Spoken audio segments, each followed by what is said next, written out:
हास्य रस। हास्य चेष्टाएं, विकृत रूप, वेशभूषा, आकार और वाणी आदि देखकर हास नामक मनोभाव के परिपुष्ट होने पर हास्य रस की उत्पत्ति होती है। जैसे विंध्य के वासी उदासी तपोव्रत धारी महाबिनु नारी दुखारे, गौतम तिये तरी तुलसी सो कथा सुनी भय मुनि वृंद सुखारे। हवे हैं शीला सब चंद्रमुखी पर से पद मंजुल कंज तिहारे, कीनी भली रुगनायक जू करुणा करी कानन को पगधारे। अब यहाँ पर आलंबन है विंध्याचल पर्वत के तपस्वी मुनि, उद्दीपन है शीलाओं की चंद्रमुखी स्त्रियों में बदलने वाले राम का वन का आगमन, अहिल्या के उद्धार की बात सुन ऋषि मुनियों का प्रसन्न होना, संचारी भाव हर्ष एवं उत्सुकता, अनुभाव पाठक आश्रय उनका हंसना, स्थायी भाव हास। एक और अन्य एग्जाम्पल देखिए आप। हाथी जैसी देह है गेंडे जैसी खाल, तरबूजे सी खोपड़ी खरबूजे से गाल। अब यहाँ पर स्थायी भाव हो गया हास, आलंबन हो गया विचित्र आकृति स्थिति, आश्रय हो गया हंसने वाला पात्र, उद्दीपन हो गया चेष्टाएं स्थितियां, अनुभाव हो गया पेट का हिलना, दांतों का निकलना, आंख मीचना आदि। आप ये वाला एग्जाम्पल याद कर सकते हो, इजी है। हाथी जैसी देह है गेंडे जैसी चाल, तरबूजे सी खोपड़ी खरबूजे से गाल। अगला रस है हमारा रौद्र, जहां क्रोध और प्रतिशोध का भाव अनुभाव विभाव और संचारियों के योग से परिपुष्ट होता है। हमने राम लक्ष्मण परशुराम संवाद पढ़ा है, उसमें रौद्र रस का वर्णन आया है। स्थायी भाव क्रोध, आश्रय क्रुद्ध व्यक्ति, आलंबन अपराधी या दुष्ट विरोधी, उद्दीपन विरोधी के कटुवचन अपमान या विरोधी कार्य, अनुभाव बहु खींचना, आंखें लाल होना, होठ चबाना, ललकारना, शस्त्र उठाना, कठोर भाषण, कंप स्वेद आदि। संचारी भाव उग्रता, अमर्ष, गर्व, चपलता, श्रम, आवेग आदि। एग्जाम्पल देखिए।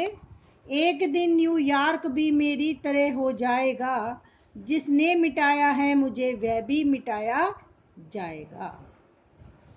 आज 2.5 लाख में कोई नहीं जीवित बचा, एक दिन न्यूयॉर्क भी में कोई नहीं बच पाएगा।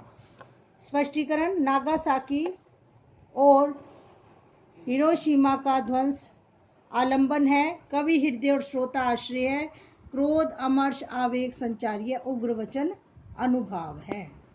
रौद्र रस। रौद्र रस में आप राम लक्ष्मण परशुराम संवाद में से भी एग्जाम्पल ले सकते हो। जैसे रे नृप बालक काल बस बोलत तो ही ना संभार, धन हुई सम त्रिपुरारी धनु विदत सकल संसार। ये हम पढ़ चुके हैं कि हे राजा के पुत्र, तुम काल के वशीभूत होकर बोल रहे हो और तुमसे संभल नहीं रही है अपनी वाणी। ये जो धनुष है ये त्रिपुरारी का है अर्थात शिव का है, यह बात सारा संसार जानता है। आगे देखिए अगला भयानक रस, जहां भय स्थायी भाव और पुष्ट और विकसित हो वहां भयानक रस होता है।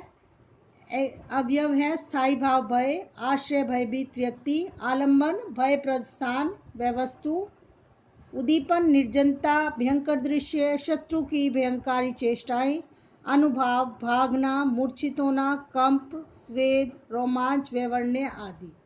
संचारी भाव शंका चिंता त्रास दैन्य ग्लानि आदि।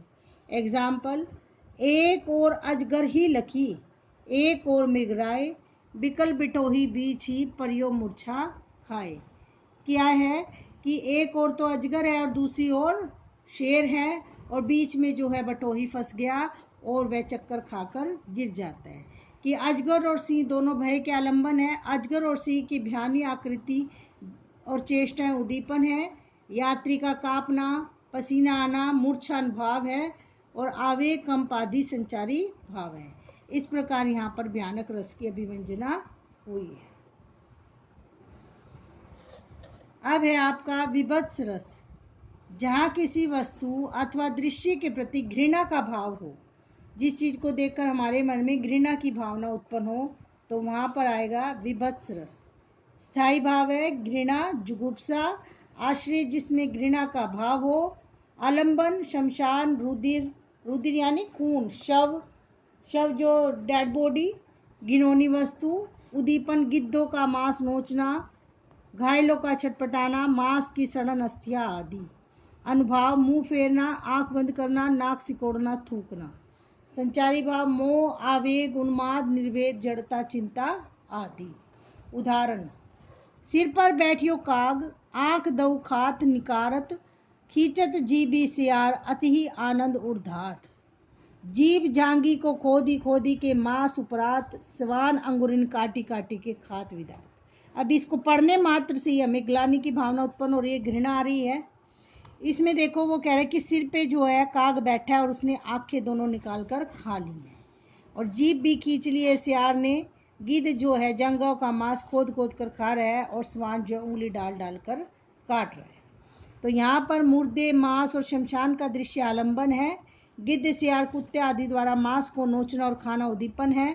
राजा का इनके बारे में सोचना और मोह, ग्लानि आदि संचारी भाव है, और राजा में घृणा का भाव स्थायी है।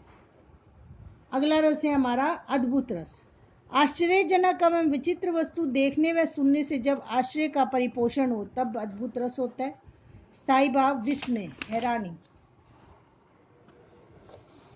आश्चर्य विस्मित व्यक्ति, आलंबन अद्भुत वस्तु या विचित्र दृश्य, उद्दीपन आश्चर्यजनक वस्तुओं का वर्णन, अनुभाव रोमांच, तब आंखें फाड़कर देखना। संचारी भाव हर्ष, वितर्क, औत्सुक्य, भ्रांति, चपलता, आवेग। एग्जाम्पल, अखिल भुवन चर अचर, सब हरि मुख में लखी मातु, चकित भई गद गद वचन, विकसित दृग पुलकातु। यहाँ पर यशोदा क्या है? आश्रय है। कृष्ण मुख आलंबन है। मुख के भीतर का दृश्य क्या है? उद्दीपन है। आंखों का फैलना, गदगद वचन अनुभाव है। दैन्य भय आदि संचारी है। इसमें आश्चर्य का भाव पुष्ट होकर अद्भुत रस के रूप में व्यक्त हुआ है। इसकी हिंदी देखिए, अखिल भुवन सारे संसार को, चर अचर जीव और अजीव सभी जो वस्तुएं हैं वो किसके मुख में है? हरि के मुख में। लखी मातु, जब श्री कृष्ण भगवान माटी खा लेते हैं और माता कहती है मुंह खोल, देख तूने क्या खाया, माटी मेरे को दिखा। तो जैसे ही मुंह खोलता है तो उसमें जीव और अजीव सभी प्रकार के जीव दिखाई देते हैं, और माता इन सबको देखकर गदगद हो जाती है, और विकसित उसके नेत्र जो हैं खुशी से बड़े हो जाते हैं। शांत रस, जहाँ संसार के प्रति वैराग्य का भाव रस अवयवों से परिपुष्ट होकर अभिव्यक्त होता है, वह शांत रस होता है। स्थायी भाव निर्वेद, शम या वैराग्य। आलंबन संसार के असारता, प्रभु चिंतन। उद्दीपन सत्संग, तीर्थाटन, धर्मशास्त्र, न्याय, सन्यासियों की वाणी। अनुभाव अश्रु बहना, आंखें मूंदना, अलौकिक प्रसन्नता। संचारी भाव धृति, हर्ष, दैन्य, ग्लानि आदि। एग्जाम्पल, मेरो मन अनंत सुख कहाँ पावे, जैसे उड़ी जहाज को पंछी पुनी जहाज पे आवे। सूरदास प्रभु काम धेनु तजी छेरी कौन दुहावे। कहते हैं कि मेरा मन कहीं पर भी सुख नहीं पाता, जैसे जहाज का पंछी अगर जहाज से उड़ जाता है तो वापस जहाज पे ही आता है, अर्थात मुझे अपने प्रभु ही अच्छे लगते हैं। सूरदास जी कहते कि कामधेनु रूपी गाय को छोड़कर कौन बाछी को दुहाएगा, साधारण गाय को कौन दोना पसंद करेगा। संसार के असारता आलंबन है, जहाज का पंछी उद्दीपन है, कामधेनु और छेरी दुहाना भी उद्दीपन है। धृति संचारी भाव है। वात्सल्य रस, जहाँ बाल रति का वर्णन हो, बच्चे के प्रति प्रेम। बाल रति स्थायी भाव, आलंबन बालक का मोहक रूप, उद्दीपन बालक की स्वाभाविक चेष्टाएं, आश्रय माता पिता या पाठक। अनुभाव गले से लगाना, बाहें फैलाना। संचारी भाव हर्ष, मोद आदि। बाल दशा मुख निरखी जसोदा, पुनि पुनि नंद बुलावत, अचरा डरते ढाकी सुर के प्रभु को दूध पियावत। क्या कहती है कि बच्चे का मुख देख देखकर बार बार यशोदा जो है नंद बाबा को बुला रही है और आंचल ढककर प्रभु को दूध पिला रही है। इसमें आप वात्सल्य रस में दंतुरित मुस्कान में से कोटेशन ले सकते हो। आपके सिलेबस में पोयम है दंतुरित मुस्कान, यह दंतुरित मुस्कान जैसे खिल रहे हो झोपड़ी के जलजात, उस कविता में से आप ले सकते हो।